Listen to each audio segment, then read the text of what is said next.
Okay, so get this. We're diving into the Lucifer rebellion today. Yeah. Yeah, you heard that right. That whole cosmic drama with angels and, well, a whole rebellion against basically everything. We're using the Urantia book as our guide. Ever heard of it? It's got some wild stuff. And this rebellion story, it's not your average good versus evil thing. Not at all. It gets seriously complex, especially when the book dives into Lucifer's whole deal with liberty Right, like laws. it's not just about freedom, but like true freedom versus just doing whatever you want. There's this one line, it's like liberty is a self-destroying technique when it's not thought out, you know? Makes you wonder about choices, even here, not just cosmic stuff. Totally. What's fascinating is how the text connects true liberty to these big ideas, justice, fairness, even divine will. Lucifer wasn't really after just freedom. It's more like he was after power over everyone else. Imagine someone saying, nope, you can't even choose what to eat for breakfast, that kind of control. It's about respecting everyone's right to choose. And speaking of choices, the text describes this plan for creation, right? It's like this huge collaborative thing, everyone involved, angels, humans, you name it, everyone gets to be part of shaping their own destiny. Master design, it calls it, a magnificent adventure. Absolutely. And that's where Lucifer messed up big time. It's like, imagine working on a puzzle, but someone just hands it to you already done. You didn't get to do any of the work, figure anything out. That's what Lucifer was trying to do. Rob everyone of that experience of creating, of making choices that shape who they become. He wanted to hijack the entire system. Wow, talk about a cosmic control freak. Okay, so this was a huge deal, right? Why wasn't there like instant cosmic justice? The text keeps mentioning this time lag. Why not take care of Lucifer and his buddies right away? And that's where things get even more interesting. The text makes a big deal about both justice and mercy. Even beings who've made huge mistakes deserve a chance to turn things around, to change, but that takes time. Think about it like a parent who's really disappointed in their kid. They might be upset, but they wouldn't just give up on them, right? And the text is clear that Michael, the creator's son, he's like that parent. Super involved, hesitant to just punish. But wait, hold on. Haven't things changed recently? You're right. Even as we speak, things have developed. Remember Satan, one of the big players in this whole rebellion. The text says he's been confined. Talk about justice, even if it took a while. But that brings up something else. If there was this delay, were there benefits to waiting? It seems strange, right? It does, doesn't it? But the text actually gives us like 12 reasons why it all had to happen this way. Some of them, well, let's just say they really make you think. 12. Okay. Okay, now I'm even more curious. I mean, what could possibly justify waiting, like ages and ages to deal with something this big? Well, picture this. You've got a weed in your garden, right? You chop off the top, think you're done. But nope, it comes right back. The text is suggesting that dealing with Lucifer quickly would have been like that. Just a quick fix. It needed time to really play out. Plus, think about free will. If everyone's forced to pick the good side, is it really a choice? This way, everyone had a chance to really figure out where they stood. Okay, yeah, that makes sense. But you said earlier that good actually came from this whole mess. How's that even possible? Rebellion against, well, everything, and it leads to something good. I'm having a little trouble wrapping my head around that one. It seems crazy, right? But that's what the text argues. Even those Melchizedeks, the super wise beings, they admit that now. The good outweighs the bad. Kind of amazing when you think about it. Amazing, yeah, but examples, like what good could come out of something so huge and chaotic? Okay, take the mighty messengers.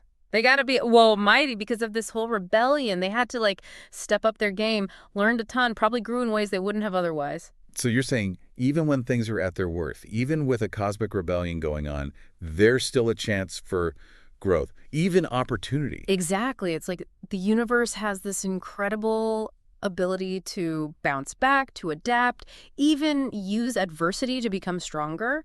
And hey, this isn't just some big cosmic idea. Think about tough times in your own life. You get through them, right? And you probably learn something along the way, maybe even discover some inner strength you didn't know you had. True. It's off of those tough experiences that really shape us. But okay, let's say all this good came from the rebellion. Why even tell us?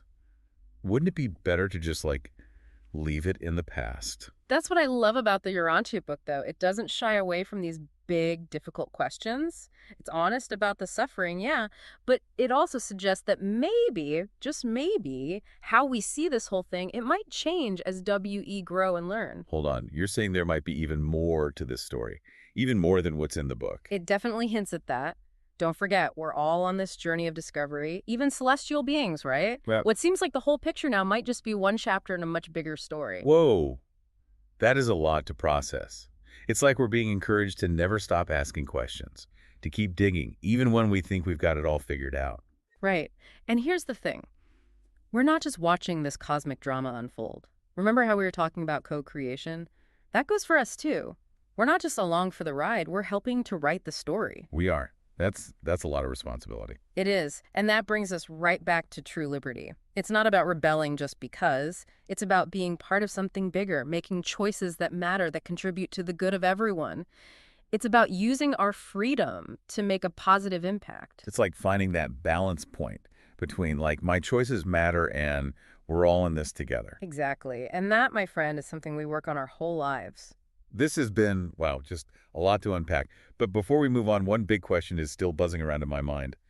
If Lucifer's whole freedom thing was messed up, what does it mean to live out true liberty, especially in a universe this big and complex? Now, that is the million-dollar question, isn't it? And honestly, I don't think the answer is written down somewhere. It's in those quiet moments when you're figuring out who you are. It's about the choices we make, big and small. It's about finding our place in all of this, Mm-hmm. and then using our freedom to make it better. Exactly. And you know what?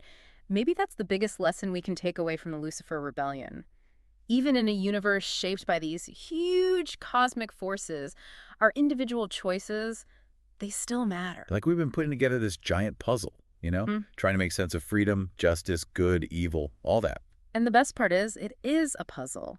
But there's not just one right answer. We get to be part of figuring it out. That's kind of amazing when you think about it. I mean, we started talking about this one event, this Lucifer Rebellion, way back when. And now it's so much bigger. Isn't it funny how that happens? One question leads to another, and suddenly you're on this wild ride. The universe is full of surprises like that. No kidding.